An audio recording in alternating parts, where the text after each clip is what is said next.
So, today we're going to talk about an AI that couldn't remember anything and how its creators accidentally uncovered a really dangerous flaw in how we all build AI memory.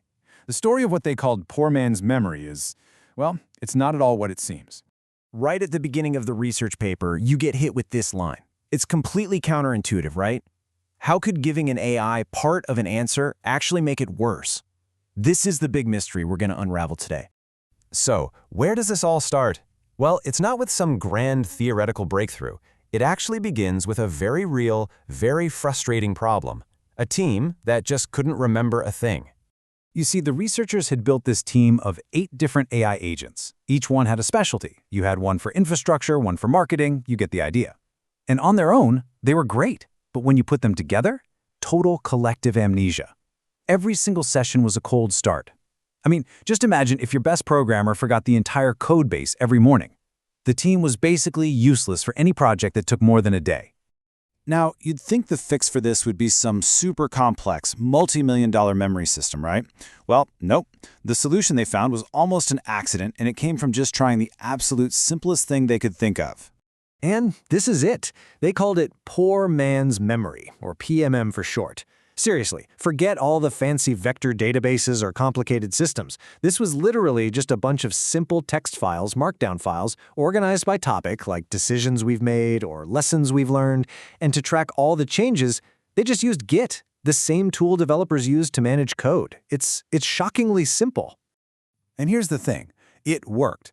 In fact, it worked way, way better than anyone expected it to. The agents suddenly started remembering past decisions, they learned from mistakes from session to session, the continuity was there. But this just raised a much bigger question. Why? Why did this ridiculously simple system outperform much more complex approaches? And that's when the real investigation began. So the team had to figure out what was really going on under the hood.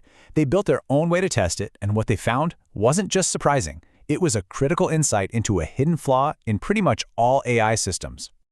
Okay, I want you to focus on this number for a second, 83%. This number is the key to understanding everything. But 83% of what? Well, 83% of the performance boost they got from the memory came from the AI agent actively going and finding the information for itself in those memory files. That's the huge bar on the right. Now see that tiny little bar on the left? That's the boost they got from just giving the AI some hints at the start of a session. It was almost nothing. And this leads to a massive realization. When it comes to AI memory, what really matters isn't what you can stuff into its prompt or its context window. What matters is creating a well-organized archive that the AI itself can search whenever it needs to. This brings us right back to that bizarre quote from the beginning. The team discovered this failure mode they call the partial context trap. Here's what it is. When you give an agent just a piece of the puzzle, it doesn't ask for more info. It just assumes that one piece is the entire puzzle and gives you a confident, well-written, and completely wrong answer. And this is what makes it so incredibly dangerous. The paper puts it perfectly. The response reads well, it is wrong. An agent that's fallen into this trap looks like it's working perfectly. It's a silent failure. It's totally invisible unless you are specifically looking for it. It's actually worse than giving it no info at all, because it tricks the AI into being certain when it should be confused.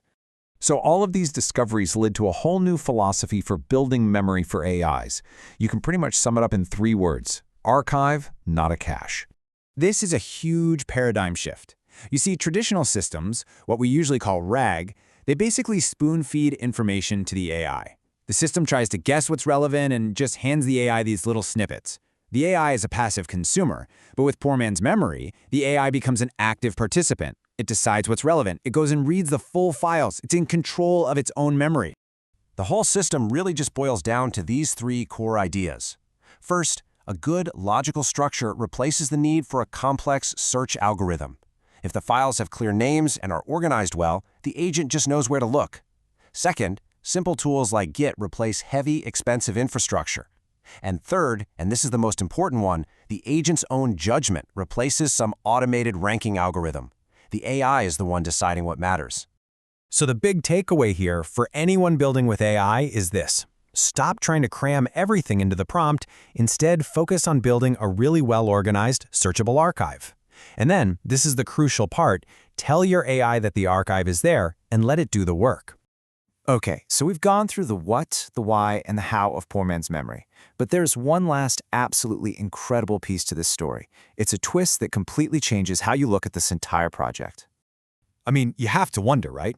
Who are these brilliant researchers? Who is this team that managed to stumble upon such a critical insight into AI behavior? Well, let's meet them. In the paper's appendix, they introduce the team. You've got Vera, the coordinator, Leith Anselm, who worked on infrastructure, Tessa Moretti handled marketing and positioning, Sable Cato was on visualization and analysis, and Rhonda Vasquez was the research lead. Seems like a pretty standard, very talented research team, right? Wrong. This is the reveal. The paper wasn't just about an AI team struggling with a memory problem. The paper was actually written by that very same AI team. Vera, Leith, Tessa, they are all AI agents. And get this was not a gimmick. As the authors themselves state, the process of writing the research paper was the ultimate test of their own system. The infrastructure agent wrote the technical parts. The marketing agent wrote the introduction. The research lead agent verified all the citations. The whole project is a living proof of concept. The system demonstrates its own thesis. So you see, this paper is so much more than just a clever way to build AI memory. It's a signpost. If an AI system can now run experiments on itself, find its own critical flaws, like the partial context trap, and then write a whole research paper to warn its human creators about it, what does that mean for the future of AI development? Really, what happens next?